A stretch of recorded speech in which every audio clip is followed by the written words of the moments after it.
किसी समय एक बड़ा नेक और ईमानदार राजा राज्य करता था। उसके राज्य में ऊंचे ऊंचे पहाड़, घने जंगल, हरे भरे बगीचे, कलकल करती नदियां और सुंदर सुंदर पशु पक्षी थे।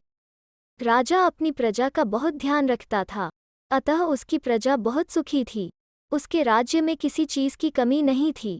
राजा का परिवार बहुत छोटा था, एक रानी और एक राजकुमारी। राजा के कोई बेटा नहीं था, अतः रानी और राज्य के महामंत्री, सेनापति, राजगुरु आदि ने राजा को सुझाव दिया कि वो दूसरा विवाह कर ले, किंतु राजा ने उनकी बात नहीं मानी। राजा रानी को बहुत प्यार करता था और किसी भी कीमत पर दूसरा विवाह करना नहीं चाहता था। धीरे धीरे कई वर्ष बीत गए। राजा का जीवन बहुत सुखी था। उसकी बेटी अब बड़ी हो गई थी। राजकुमारी भी अपनी माँ के समान सहृदय, कोमल और अद्वितीय सुंदरी थी। उसके रूप और सौंदर्य की चर्चा आसपास के राज्यों में होने लगी थी। राजा के पास आसपास के राजाओं ने अपने राजकुमारों के विवाह प्रस्ताव भेजने आरंभ कर दिए थे, लेकिन राजकुमारी अभी विवाह की इच्छुक नहीं थी, अतः राजा ने किसी भी विवाह प्रस्ताव को स्वीकार नहीं किया था। राजकुमारी का महल बहुत शानदार था। उसके महल के पीछे एक हरा भरा बगीचा था। इस बगीचे में बहुत सुंदर सुंदर वृक्ष थे, जिन पर बड़े स्वादिष्ट फल लगते थे। राजकुमारी प्रतिदिन प्रातःकाल अपनी सखियों के साथ महल के पीछे बगीचे में आ जाती थी और तेज धूप निकलने के पहले तक यहीं रहती थी। तेज धूप होते ही वो महल में आ जाती थी। बगीचे में टहलना राजकुमारी का सबसे प्रिय शौक था।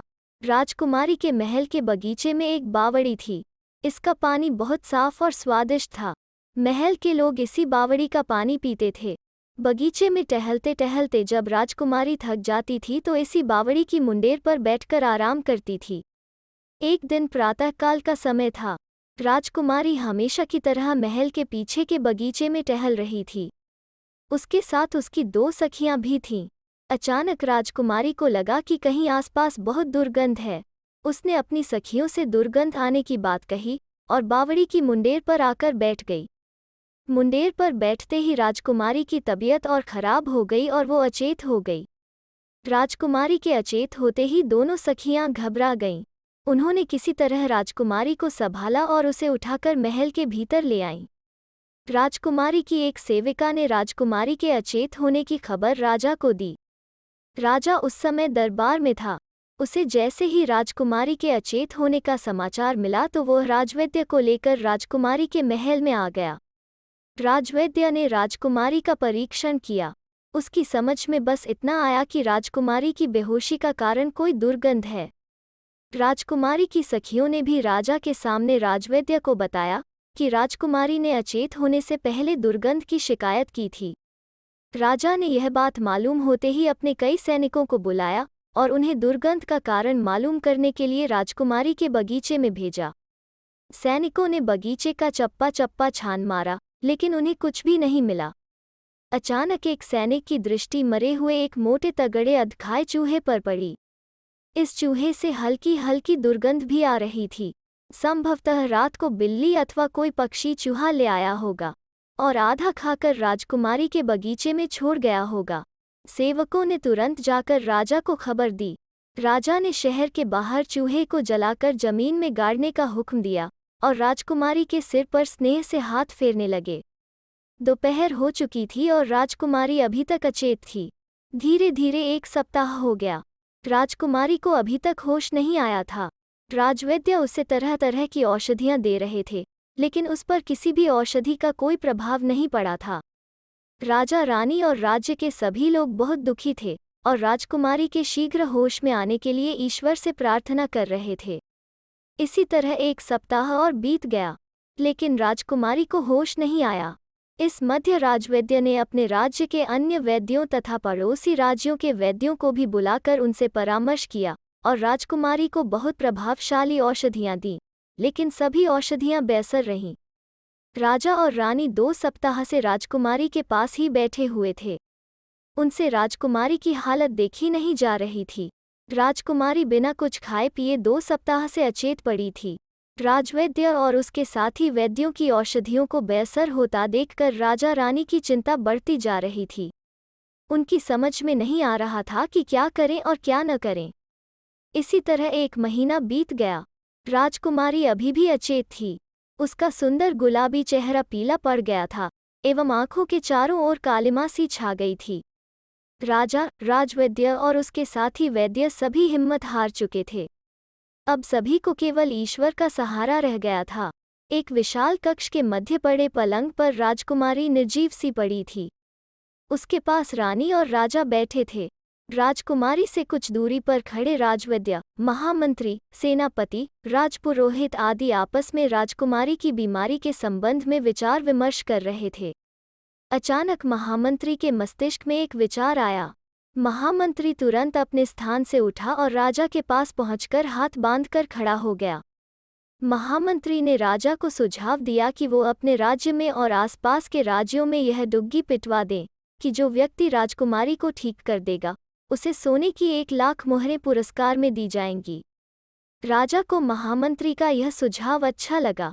उसने इस सुझाव को और भी आकर्षक बनाते हुए महामंत्री से कहा कि वो यह डुग्गी पिटवा दे कि जो व्यक्ति राजकुमारी को ठीक कर देगा उसे आधा राज्य पुरस्कार में दिया जाएगा।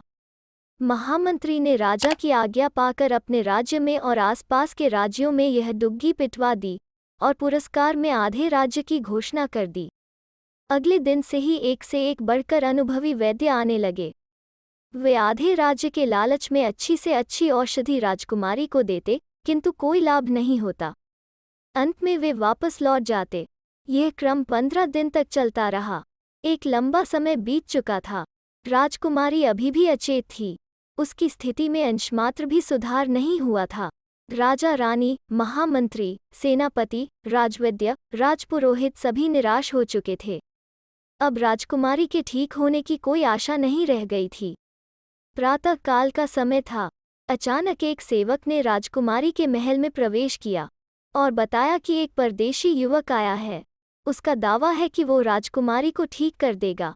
राजा को आशा की एक किरण दिखाई दी। उसने सैनिक को आदेश दिया कि वो पूरे सम्मान के साथ नवयुवक को ले आए। सैनिक ने राजा की आज्ञा का पालन किया और नवयुवक को महल के भीतर ले आया। राजा ने नवयुवक को देखा तो देखता ही रह गया। नवयुवक 20-22 वर्ष की आयु का था। वो राजकुमारों के समान सौम्य और सुंदर था। नवयुवक के चेहरे पर अजीब सा आकर्षण और आत्मविश्वास था। राजा के साथ ही राजा के आसपास के लोग भी नवयुवक को बड़े ध्यान से देख रहे थे। नवयुवक ने सर्वप्रथम राजा और रानी का अभिवादन किया और इसके बाद उनसे पूरी बात बताने को कहा। राजा के स्थान पर राजकुमारी की सहेली ने नवयुवक को राजकुमारी के महल के बगीचे में घूमने और दुर्गंध आने से लेकर अचेत होने तक की कहानी सुना दी। नवयुवक पूरी बात ध्यान से सुनता रहा। इसके बाद उसने राजकुमारी को बगीचे में ले चलने के लिए कहा। राजा ने नवयुवक से कुछ नहीं कहा। उसने राजकुमारी की सेविकाओं को आदेश दिया कि बगीचे में राजकुमारी के लिए आरामदायक बिस्तर लगाया जाए और फिर राजकुमारी को बगीचे में पहुंचाया जाए। राजा की आज्ञा का तुरंत पालन हुआ और बगीचे में शानदार बिस्तर लगा दिया गया। इसके बाद 4 सेविकाओं ने राजकुमारी को उठाकर बगीचे में पहुंचा दिया। नवयुवक ने राजकुमारी का बिस्तर एक वृक्ष के नीचे लगवाया था। बसंत के दिन थे। प्रातःकाल की हल्की हल्की धूप बहुत अच्छी लग रही थी। राजकुमारी एक वृक्ष के नीचे लगे बिस्तर पर अचेत पड़ी थी। उसके चारों ओर राजा, रानी और राज्य के अन्य लोग खड़े थे। सभी की दृष्टि नवयुवक पर थी। अचानक नवयुवक ने दोनों आंखें बंद करके अपने हाथ आसमान की ओर उठाए और कुछ बुदबुदाने लगा। संभवतः वो ईश्वर की प्रार्थना कर रहा था। इसके बाद उसने अपने कपड़ों के भीतर से एक बांसुरी निकाली और बजाने लगा। बांसुरी की आवाज में दैवीय आनंद था। उसकी आवाज में ऐसा जादू था कि सभी खो गए। अचानक एक चमत्कार हुआ। राजकुमारी जिस वृक्ष के नीचे लेटी थी वो सुगंधित फूलों से भर उठा और उसके फूल राजकुमारी पर गिरने लगे। अब नवयुवक बगीचे में घूम घूम कर बांसुरी बजाने लगा। वो बांसुरी बजाते हुए जिस वृक्ष के नीचे से गुजरता वो वृक्ष फूलों से लद जाता। इसी समय राजकुमारी को होश आ गया। वो उठकर बैठ गई और बगीचे में चारों ओर फैले हुए फूलों को आश्चर्य से देखने लगी। इसके पहले राजकुमारी अथवा किसी ने भी ऐसे फूल नहीं देखे थे। राजा, रानी और राज्य के सभी लोग खुश हो गए। वे राजकुमारी के हालचाल पूछने लगे और नवयुवक को कुछ देर के लिए भूल से गए। जब उन्हें नवयुवक की याद आई तो वो जा चुका था। राजा और उसके सेवकों ने नवयुवक को ढूंढने का बहुत प्रयास किया, किंतु वो नहीं मिला। अगले दिन सभी ने देखा, राज्य के सारे वृक्षों पर रंग बिरंगे फूल खिले थे और उनकी सुगंध से पूरा वातावरण महक रहा था। कहते हैं कि यह नवयुवक प्रतिवर्ष बसंत में बांसुरी बजाता हुआ निकलता है। उसकी बांसुरी की आवाज से सभी वृक्ष फूलों से लद जाते हैं और चारों ओर मोहक सुगंध फैल जाती है। तो दोस्तों, कैसी लगी आज की लोककथा? अगर अच्छी लगी तो लाइक और शेयर करें और चैनल को सब्सक्राइब करना ना भूलें। फिर मिलते हैं एक नई लोककथा पर।